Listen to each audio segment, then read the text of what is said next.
Welcome to the Chappaqua Central School District Board of Education meeting for Wednesday, March 26th. We already, what?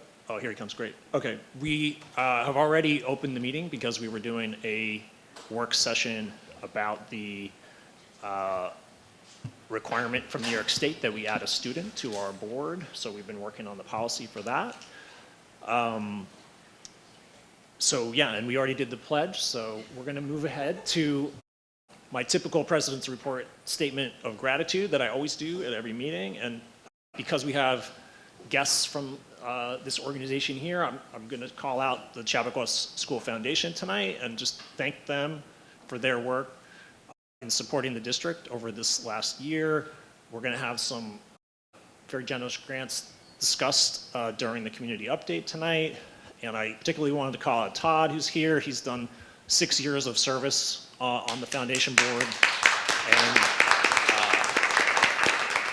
we're going to miss him, but it's being replaced by Komal. It's going to be great. I'm looking forward to that also, and also wanted to acknowledge that over the weekend the foundation did a great dad's brunch that I got to go to, which was actually really well attended. It was some March Madness. There was a raffle.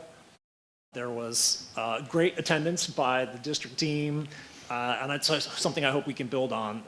There's been Mom's Night Out for a few years, but I've always been feeling like the dads were missing out a little bit. I want to keep promoting the good dad energy, right, Matt? Keep that going. So, all right, that was my gratitude moment. Thank you for listening.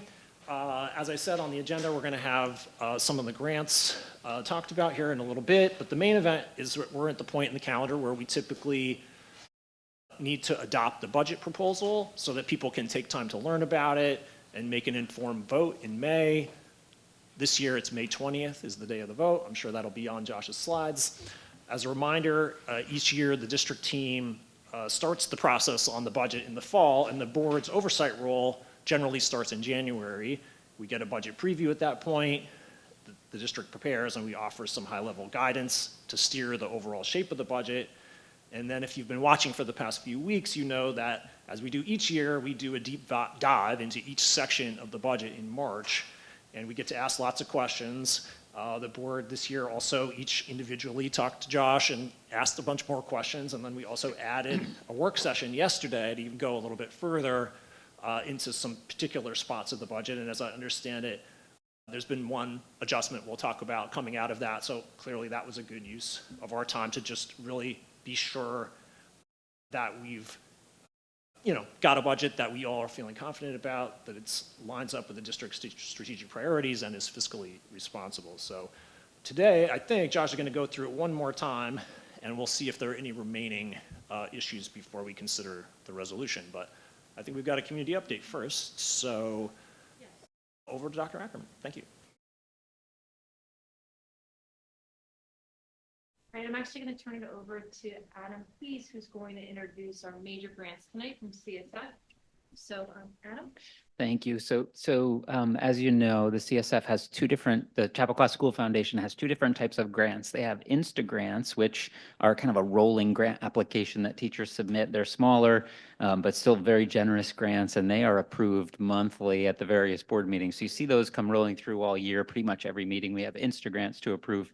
But then there's also a different grant process with traditional grants, and the traditional grants are not capped. They don't have a dollar amount that they're capped at. And so once a year, we go through a process that actually starts in the fall, where teachers and administrators will submit pretty significant projects as part of this application process. It's a pretty significant application, and they go through 2 rounds of review. They submit an initial round, which is reviewed by the district and the CSF leadership team or grants team, and then they'll submit the second kind of round of with more detail. And then ultimately the CSF board meets and votes on these grants. And so we've got several to share with you tonight. Now's the time that you'll see them on the agenda. It's 5.3 through 5.7. Really exciting thing this year is that every single school is represented. Todd and I were talking, we couldn't remember a year where we got like one from every school. So that's really neat. The first one is from Grafflin. You can see that it is mainly cold frames and as well as some other materials. You can see the amount there in the bottom, just over $5,000. Garden outside gardening is challenging for schools because of the growing season. A big part of the, major part of the growing season is over the summer. Cold frames act like small greenhouses, and we're going to have cold frames that sit over the raised garden beds over at Grafflin. So Grafflin's got that greenhouse over there, but they don't have the in-ground soil within the greenhouse. So those cold frames will extend the growing season in the spring, so we can plant out earlier. And eventually those kind of doors will lift up. They're glass top or plastic tops so the sun can shine through. Those will lift up and then they can grow through the colder part of the fall. It just kind of insulates the plant. So that's the first grant. The second grant is to upgrade the equipment in the West Orchard Elementary School cafetorium. It's mainly the projector, but also some other components to bring that technology up to date. You can see the amount there. It's expensive for a projector, but these projectors have a pretty significant throw length, and they also have, because of the size that they're projecting, and in order for the image not to get grainy, you need a really high quality projector. And so you can see it's not inexpensive, really challenging for us to support with the district budget. And so the school foundation, Chappaqua School Foundation is donating just over $22,000 for West Orchard to upgrade that equipment. So you see that 5.4. The next grant is a Greeley grant. This is our photography program. The photography program has done really well, and we actually use that Canon Rebel camera on the left side. You can see there, but we have a limited number, so the students are sharing the cameras even within the class, so they'll go out in pairs and use one camera, and we have several sections of these, so they're used throughout the day. But right now our stock of cameras is limited, so students don't really get to take them home because we need them for the other classes, and they can't even take them with them during the day because we kind of keep them as we rotate them through. So this will pretty significantly increase the number of cameras that we have and the number of lenses. So not only can we add numbers of sections, but also students can use them more regularly throughout the day. So that's a Greeley grant for this year. That's 5.5. Well, I think it was last year, it might have been the year before, we built out a very successful elementary musical playground. The CSF supported one at West Orchard, which has been a real success for the students. This one is going to go in at Roaring Brook. So you could see Principal Wilson as well as assistant principal and some of our faculty there had submitted this grant. So this is going to be a similar model to the musical playground that you see out at West Orchard. And again, a significant amount. I think that last one was about $46,000. This is a really neat one. The two middle schools submitted this one. It started over at Seven Bridges. We got the Bell technology team on board, and you can see that it's a renewable energy exploration kit. And so this is going to be integrated mainly into 6th grade science and also into the STEAM lab, but it gives students the opportunity to tinker with kits that have all kinds of solar-powered options, wind-powered options, water-powered turbines, things like that, so they can actually build, design and build sustainability models to integrate into the curriculum, and this gives them the tools. You can think of it like constructs or Legos, but like a really advanced version of that have sustainable components on them as well. So at our last CSF meeting, because Adam, Josh, and I have been rotating, the committee overwhelmingly supported the grants that were proposed. And so at this point in our meeting, we often ask Todd, for one last time, to come on up and you can, share some of your comments about the grant process and about our partnership. And I just want to begin by thanking you. You've been here with me since I arrived, so this is going to be a little bit bittersweet for the district to set you off into the sunset. So thank you so much for all of your CSF work and your partnership. I think Todd, out of all of our community members, knows more teachers than anybody in this district. So thank you, Todd. It's been a real pleasure and invigorating to work with the district and see the ideas that come out of the classroom and the administrators. It's really been fun to be a part of this and give in areas where the school budget doesn't cover. So wanted to thank all of you for your support. We had a great year with CSF. Again, as Adam said, we covered all 5 schools, which hasn't happened for about 10 years. And schools are, treated equally across the board. It's just different years have different grants. So it's been a really wonderful experience. Just wanted to also invite all of you and our community to our annual gala that's happening on May 1st, Thursday, May 1st at Goose Feather. It's always a fun night to kind of get together at the end of the year and raise more money to do this again next year. So thank you all. It's been a real pleasure working with you. I really appreciate it. Thanks. Thank you, Todd. Thank you, Todd. Okay, So then, before we go into the budget presentation, I just want to remind our community, tomorrow we have Gravity Goldberg, who'll be here with us, presenting for our parents around the science of reading. We know there's a conflict at Grafflin, but we can certainly run another session in May because Gravity does professional development with our staff. So if there's interest, we can set up another session for families. And then for the first time, we're having parent-teacher conferences in the spring for our elementary school students. So they are beginning Friday, and they will continue on into Monday, which is a superintendent conference day for our children. And then we have our two major benefits coming up, one on April 4th, and then of course on May 1st, as Todd just had mentioned. And we have orientation, we have STEM Fest, and we have a lot of great things happening over the course of April that we're really excited about. And so now we're going to transition to the budget presentation. So I just want to begin highlighting, what an excellent school district that we have. And this is completely as a result of our partnership with our community. And we have wonderful opportunities in arts and athletics. We have fantastic enrichment programs. We have a number of AP courses. Our science research students are excelling in the not only in the region, but in the larger context of competitions throughout the country. Our class sizes are small. Our budget is supporting a similar class size model to what we had this year, which we know was really important to our community. Our performance in all of our standardized testing in our elementary, middle, and high schools is at the top end of the spectrum. And this is because of the work that we do collectively together, the faculty, the staff, the parents, and the broader community. So I just want to start off by acknowledging that. And of course, we have a AAA rating, and that's an indication of how strong our financial position is as well. And so as we have started the budget process into now, we have three strategic questions that guide our work. The first is providing a budget that's fiscally responsible.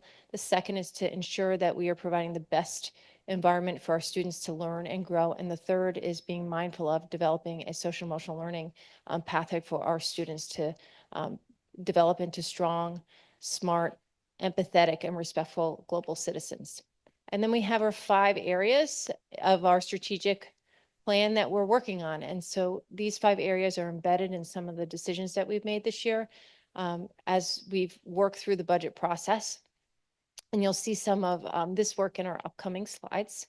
And then here we are in our calendar. We're at the point where we're having our budget adoption meeting. And as Ryan had mentioned, we begin engaging with the board in January. And then we have a variety of meetings between our first preview in January to now, and all this can be found online, and we continue to push it out in the week so our parents can access our presentations. Okay, so Josh? Sure. So the proposed budget is $144,392,025, with about a $3.6 million increase from the 24-25 budget. This is within the tax cap.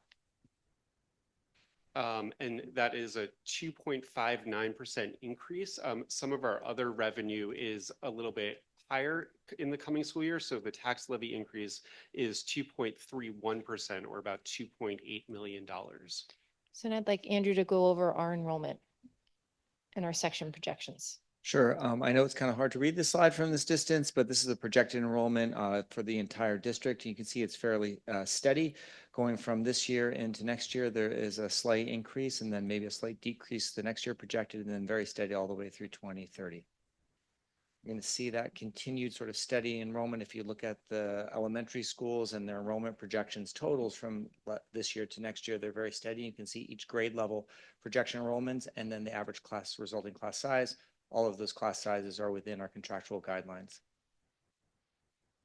And this slide again tells the story of continued consistent enrollment in the aggregate across schools, although you'll see some differences in grade level. But as you go from Bell and Seven Bridges on the left side for this year, and then Bell and Seven Bridges on the right side for next year, you can see the resulting average class sizes, which are also within our contractual guidelines. And then finally, we have Horace Greeley High School's projected enrollment. Again, the total is very consistent from year to year.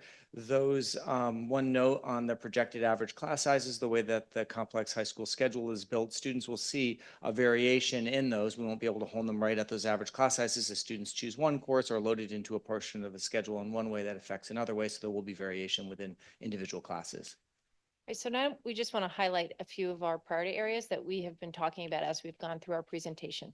So in terms of the strategic plan and some of our target areas, we have prepared in this budget an opportunity for us to have some shared programming for the middle school students next year at the high school. And we also are preparing to launch a world language program at our elementary schools. We've increased support for our high school academic teams in this budget, and we've reduced our fund balance allocation towards the budget, which has been a longstanding goal for the district. We've created a new student transition program for students in grades 1 through 12, and these are students that are transferring in to the district from other schools. We have our partnership with Northwell Hospital also included in this budget. And again, as I mentioned earlier, and as Andrew had just demonstrated on our slide, we're maintaining our class sizes at the elementary level. We have some enhanced security measures that we're going to be talking about. And then we have, we've revised and enhanced our elective course offerings at Greeley. Adam? So this slide shows many of our major priorities for curriculum and instruction. Some of these things have already been launched, and it's kind of a continuation to make sure they continue to be a priority, and some of them are new. So you see things up, obviously pre-K, we're into year 2 next year. That's been very successful for us. A K through 10th grade international baccalaureate exploration. Next year is going to be a real kind of evaluatory year for us in terms of deciding if that program is a good fit for us. We have a team of fellows working on our K4 literacy program. They're really working K6, but certainly K4 is a priority. So they should make some recommendations before the end of the school year.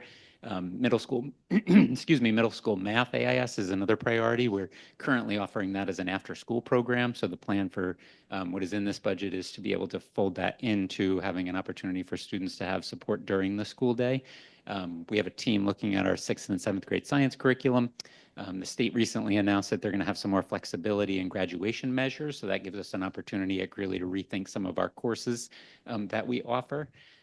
Increase Wilson Level 1. Wilson is a program for students who are struggling with reading. And so it's kind of an intense intervention, research-based intervention program. We're going to do a deep dive into the middle school and high school schedule, an advisory program to see what adjustments we can make there. That the focus there is really around students being able to access supports that they may need, or also potentially elective programming that they can't access now based on the load of courses that they're carrying. Excuse me, we had some recommendations that came in. It's been 2 years since our Tri-States visit, so we had a virtual revisit, and we have some additional recommendations that they made. Sustainability curriculum continues to be a priority, AI, technology integration, 9th and 10th grade rigor, and then enhanced support with the college process. That's mainly focused on shifting some work with student essays into 11th grade English, so all of our 11th graders will leave the school year with that college essay written. And then Jamie, would you like to talk about special education? The priorities for next year in special education are outlined on this slide. First, we always want to be strengthening our multi-tiered system of support. That is how interventions are provided for all students. And we are going to utilize Branching Minds, which is a data dashboard that we just purchased during this school year. We're also going to extend our life skills class during the extended school year program to 5.5 hours daily. We're going to take a look at integrated co-teaching at the elementary level. That's when a special education teacher is in the classroom with the general education teacher for the majority of the day. It is the model that we have in place at the middle and high school level. We're going to implement a transitional support program pilot at Bell, which will be available to both middle schools, just housed at Bell for students who need that level of support. We are always providing professional development in the areas of data collection and progress monitoring, differentiating instruction and assessment. And the last 2 are already underway. We will continue to engage parents in the process of educating their child and providing the best possible program And then we are in the last year of our DBT training. That stands for dialectical behavioral therapy. And so in all of our buildings, there will be individual sessions and group sessions available for students who would benefit from that methodology. Thank you, Jamie. And now Josh will go over technology and our infrastructure. Sure. So our technology priorities are upgrading our phone system, upgrading our lockdown system, software and support, standardizing the technology in the large spaces. So when we go around the district through large spaces, we have the same experience, increasing access to sophisticated projects, 512, and having innovative projects in all of our schools, expanding our cameras and upgrading the server-based system for it, installing district-wide walkie-talkies that can talk both within schools and across buildings, and continuing our one-to-one devices in K-8. For our infrastructure priorities enhancement, we are looking to pave and restructure the senior lot. One adjustment that we're making is we went back after our work session to look at our 5-year plan and beginning to prepare for a new 5-year plan in 2 years to see what our progress was. And we want to make sure that we pave the Bell lot as well as the street that goes up to Bell. We actually have all of that property from the firehouse all the way in. So we have taken the scissor or spider lift out of the budget and added in paving lots so that we're making more use and moving forward with that 5-year plan. And then the facilities committee meets next year to actually begin looking at the next 5-year plan. We'll bring up discussing whether purchasing a scissor or a spider lift makes sense.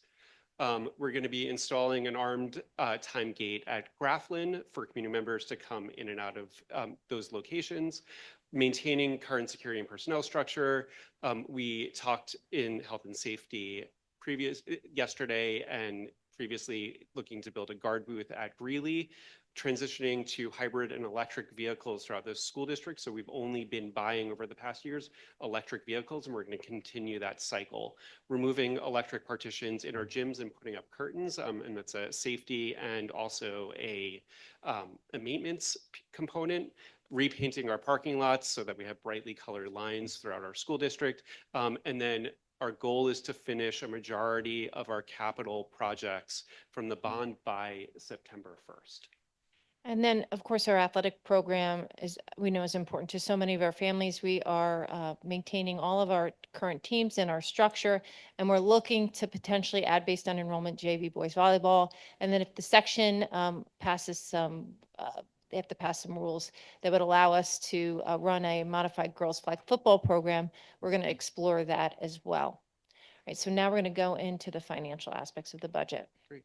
So in the expenditures, you could see that a majority of the expenditure lines are well within the budget to budget increase. Some of the big increases and changes that you see are our debt service is swapped with our capital transfer. That's to maintain it as a tax neutral, as the funds that we are taking out to service the bond project come online. We've lowered our capital transfer, and our technology department has been shifting a significant amount of their services over to BOCES so that we receive state aid on that as reimbursement aid, and that you sort of see as a flop as well within the percentage increase and decrease.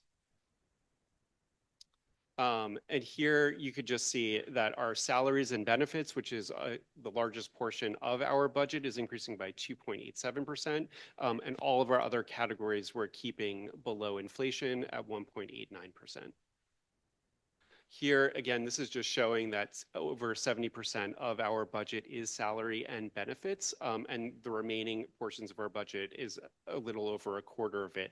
And I want to point out that the other components of the expenditures line, these include things like memberships to school associations, legal fees, borderline properties that we pay to other school districts, health services that we pay within our school district, substitute teachers, and a few other small miscellaneous lines that just wouldn't fit in other lines that would be less than a quarter to a 1/10% if we listed them out in our charts. And then here you could see, again, I just talked about the capital transfer versus the debt service swap there. And then what we have in the capital transfer is the guardhouse and paving the entrance to Greeley. And here you could see our revenues, property taxes going up by 2.31%, making up the largest portion of our revenue. State aid we actually see as increasing a bit, with foundation aid and our BOCES aid being the large part of those increases. We're appropriating less fund balance to build up our reserves and our unassigned fund balance for the next school year, and for preparing for any future needs that we might have of that fund balance. Sales tax, charges for services, use of money property, those are all within it. Our miscellaneous income we see increasing. A lot of that is due to we have seen a significant increase in our PTA programs and our rental, and that's included in that number. And we also have refunds on prior year expenses that we know that are going to be coming next year, and that's in that small line, and those compose of those increases in miscellaneous other income. And here you could just see that the largest portion of our budget comes from property taxes, but you see that it is a little bit lower of a percentage next year, as other items showing a slightly higher percentage. And here we have the tax analysis. We have the very preliminary rolls right now for the next school year. So this is estimated, but what we are anticipating based on our levy limit budget is that the increase in Newcastle per $1,000 of assessment is 0.94%, and the increase for the town of Mount Pleasant is 1.35% based on this levy limit budget. And then our contingency budget, if the voters 50% plus one approve, the budget is adopted. If it is not approved, the board can decide to go to a contingency budget, or they could decide to put up a new budget that is the same, lower, or higher than the budget. If that then is approved, it's adopted. If it's disapproved, it goes to a contingency budget. A contingency budget would be about $2.8 million reduction, and keeping then the tax levy the same as in the 24-25 school year. And there's also restrictions on things that get reduced from the budget, including capital and other administrative expenses.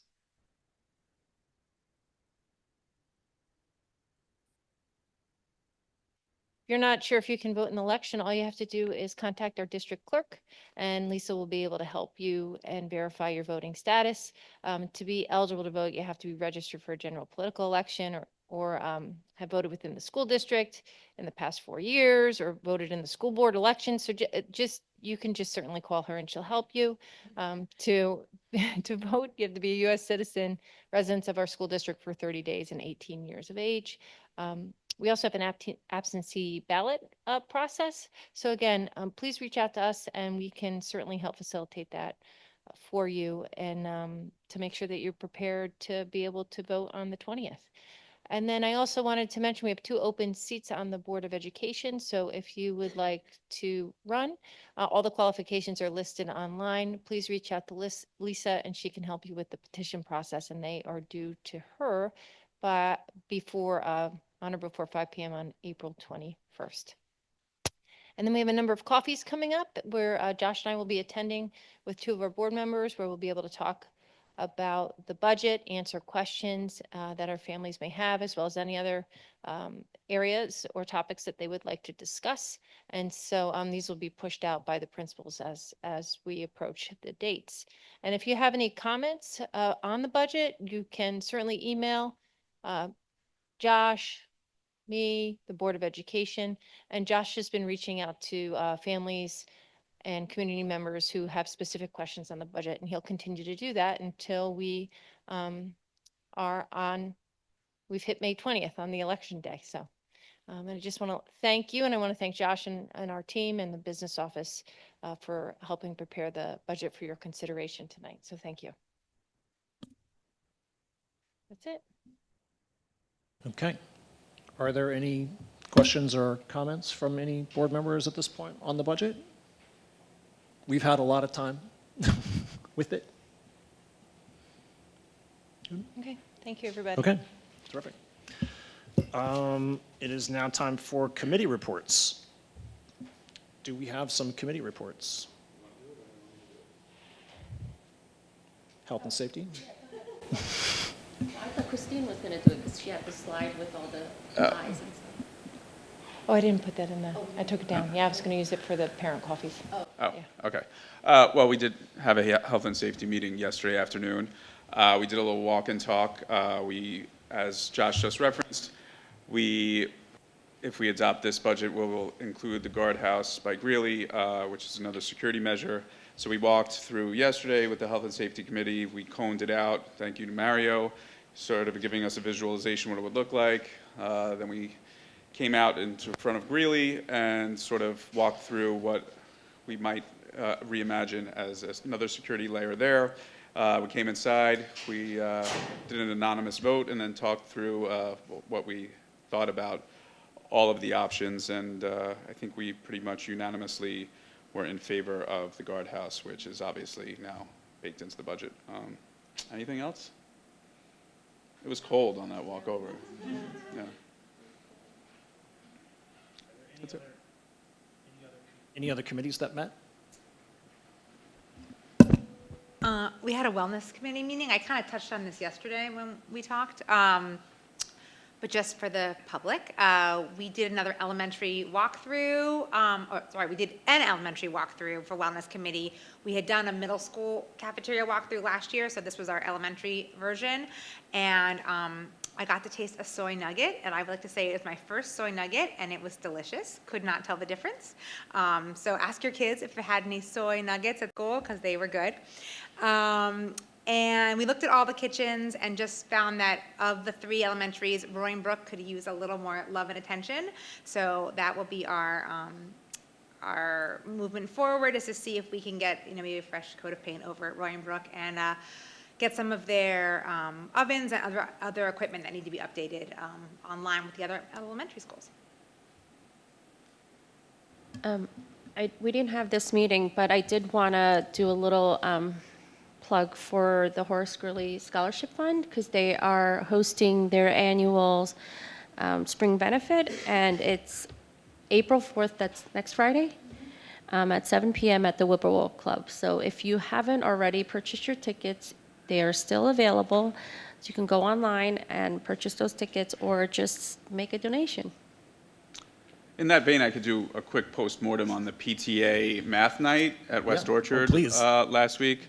Josh had a booth that I think Reese might have ruined at some point, but they did. I want to shout the PTA out here because I thought they did a great job.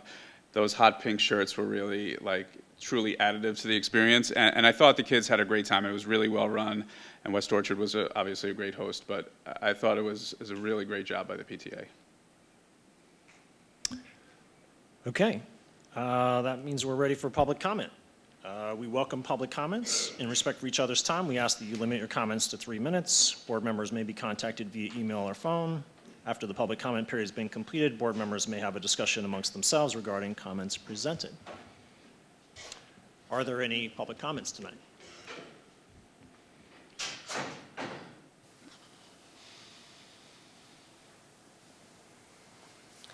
Good evening. My name is Barrett Flom. I have a student in the district. First, I want to request that the district consider recording presentations to be made available to parents. It would be more equitable. Not all working parents can attend daytime presentations, and if the things were recorded, then it would be easier for all the parents to access the information. Additionally, it would avoid the issues like the internal conflict with the literacy event and the Grafflin second grade performance. If it was recorded, it wouldn't matter. We could watch it whenever. Second, and more importantly, I feel compelled to speak after last week's meeting. I am deeply disturbed that the district and the board did not in any way respond to the Islamophobic statements made during public comment last week. And to be clear, the references to 9/11 in that context were Islamophobic rhetoric. The board has condemned anti-Semitism multiple times in public statements, yet when Islamophobic rhetoric was used in front of you, nothing was said other than, okay, thank you. This is unacceptable. All of our students, Jewish, Israeli, Palestinian, Muslim, Arab, and all others deserve to feel safe and loved. And how can they when the representatives for the district only respond vehemently when it's faced with allegations of anti-Semitism. We must protect all students equally. If we're going to speak out, the district and the board cannot pick and choose which groups to protect when they see fit. Thank you.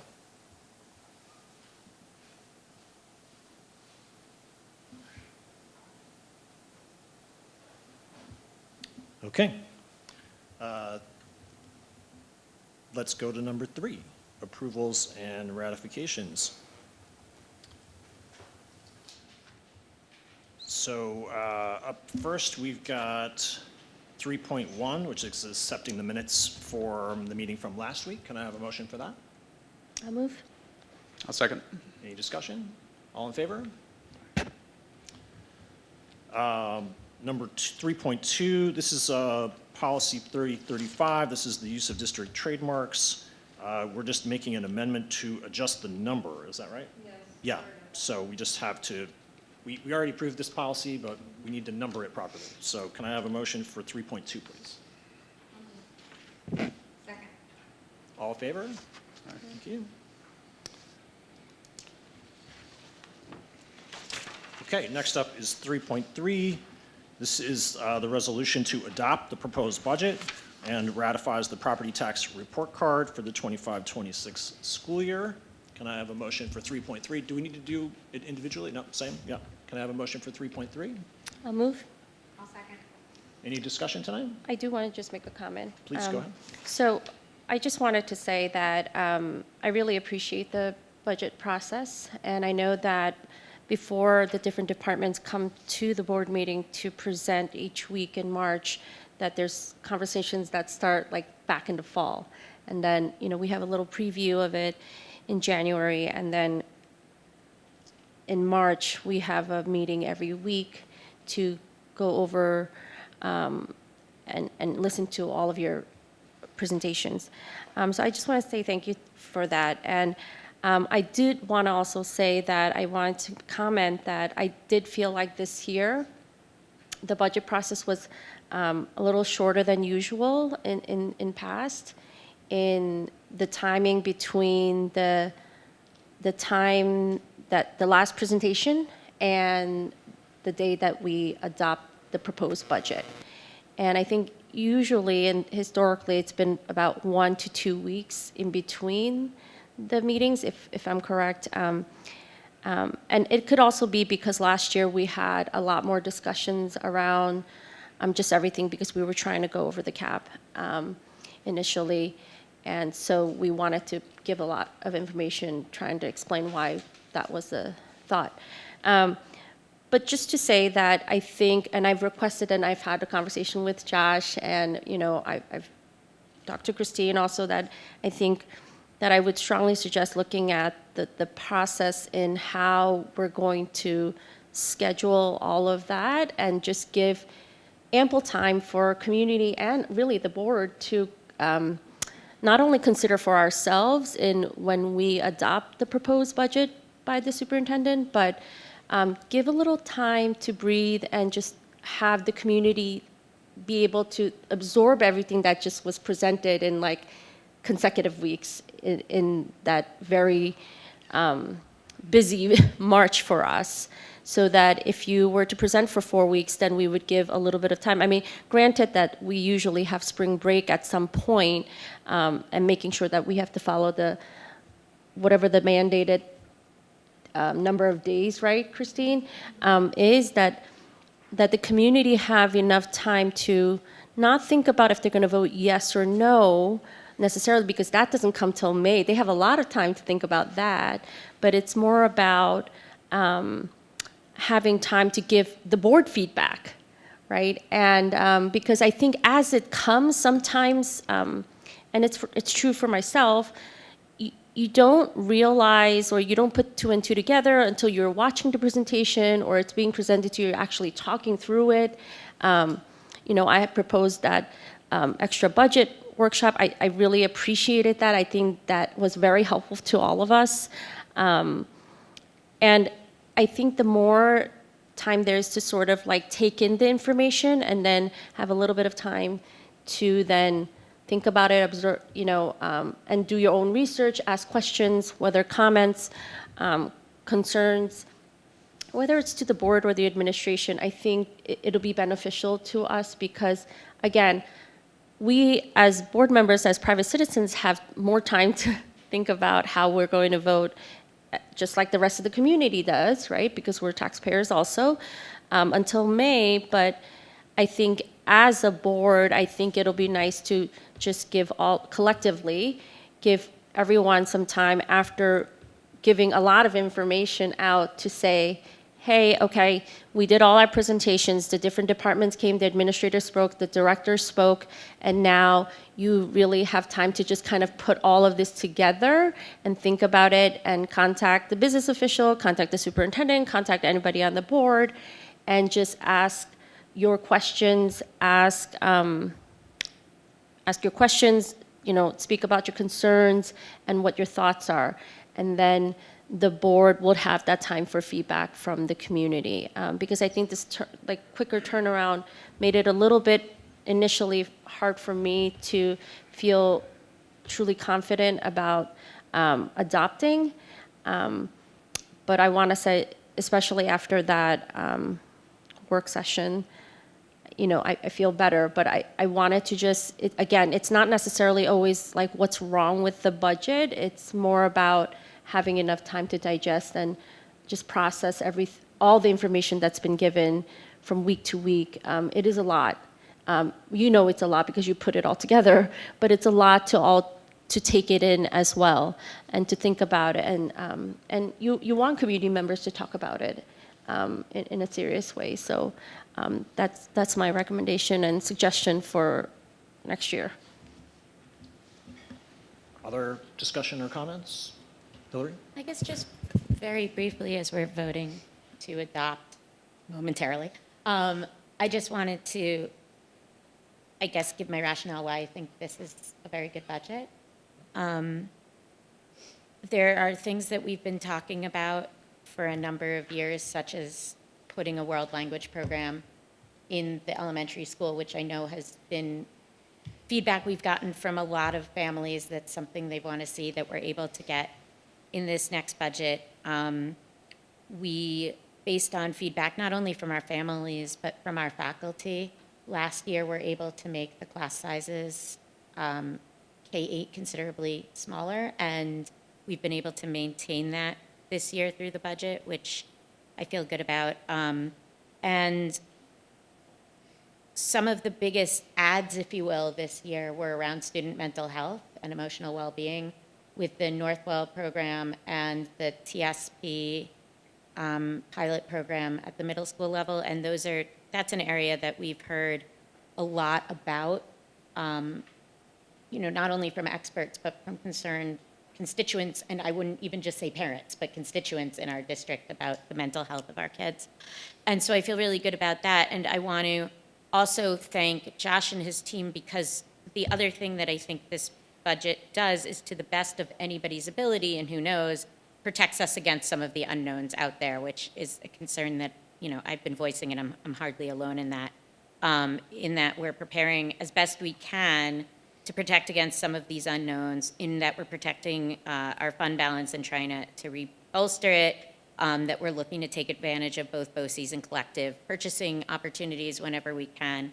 And so I think that it's a really fiscally responsible budget that's also addressing a lot of not only the needs in our district, but the wants we've been hearing repeatedly about educational opportunities parents have been looking for their kids here. And so I think it's a really a budget that I feel very good about, voting to adopt tonight. And I also just want to thank everybody, because it's a tremendous undertaking. Matt or Alyssa? I would basically just co-sign exactly what Hillary said. Yeah, I'm in the same place too. I appreciate the team for your commitment to this. What I appreciate is the timely responsiveness. We ask a lot of questions. We put a lot of demands on you. You gave us, in the 3 years I've done this, the most information I've ever received this time around. So it made it, that preempted many questions to be able to have that available to us in a timely fashion when requested, and your ability to adapt to, and the good suggestion to do it ad hoc added session yesterday, also really helpful. And I too am really pleased with where we're landing. And it's a very good deal for the community, given that, we have some new homes coming on, also contributing to the tax base for us. So I think that bodes well for us going forward. So, okay, well, with that, I think I'm just going to say all those in favor. Aye. Aye. Okay, Thank you. done with that? Thank you, everyone, for your support on behalf of Josh and I and the entire team. All right, I recommend 4.1 instructional as presented. I will move 4.1. Can I have a second? I'll second. Any discussion? All those in favor? Okay, 4.2. There's nothing. Nothing in 4.2. Look at that. So that brings us to the consent agenda. So we use the consent agenda, which permits the Board of Education to make more effective use of its time by adopting a single motion to cover those relatively routine matters which are included. Any member of the board who wishes to discuss individually a particular piece of business on the consent agenda may so indicate, and that item will be considered and voted on separately, preserving the right of all board members to be heard on any issue. It's recommended that the Board of Ed approve the following items as submitted by the superintendent. We have tonight 5.1 through 5.15, which, we have the grants, of course, in here.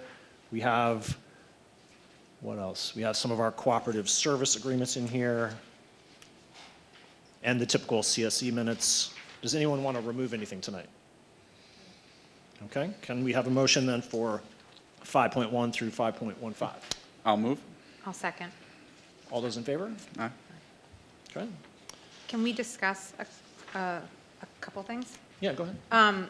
Josh, do you mind just explaining to everyone 5.8 and 5.9? One is Northern BOCES, one is Southern BOCES, and it seems like we are obviously using them to contractually get better deals on things, but it looks like Northern is for one and Southern is for something different things. Can you just talk us through that a little? Sure. So being as part of Putnam Northern Westchester BOCES, they go through a bid process for a variety of different services that as members of PNW, we through resolution are allowed to have access to. So that provides us a larger pool of school districts. We get better pricing on services. So those are for supplies and services, particularly around facilities and furniture. And in Southern Westchester, we have a cross contract with the Southern Westchester School Districts and Northern Westchester for particular supplies for the most part, so that we're now bidding with most of Westchester County that we can participate in for cooperative bidding and for cooperative purchasing so that we can get more bulk pricing that we split. So it's these shared services throughout the school districts that with these resolutions, we now have access to purchase or continued access because these are renewals. And then on 5.11 and 5.12, those were our internal reports. And I think it was 5.11 where they were talking about the control environment pertaining to the fixed assets needs improvement. Can you just talk around that? Yeah, so we, each year we do a single audit, and this last year we did fixed assets, which the report was this year. This was part of our OSC. We thought that having a more in-depth audit of our fixed assets would help us move forward. And then our internal auditor had made recommendations, some of it around purchasing of fixed assets, some of it around the movement of fixed assets, some of it around making sure that we're doing a proper auditing and tags and all of that in due time. So they're able to make some recommendations that then the business office and the rest of the district can implement so that we know exactly where every single item is. This was a focus of the OSC audit, which had made recommendations a couple years ago.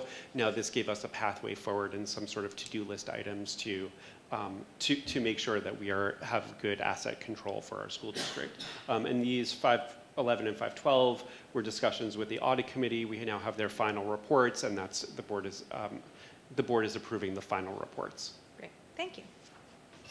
That brings us to item 8, where we need to do 8.1 through 8.3. So let me just read what those are. We're acknowledging receipt of the treasurer's report for February 2025, receipt of the appropriation status report for February 2025, and receipt of the revenue status report for February 2025. So can I have a motion for 8.1 through 8.3, please?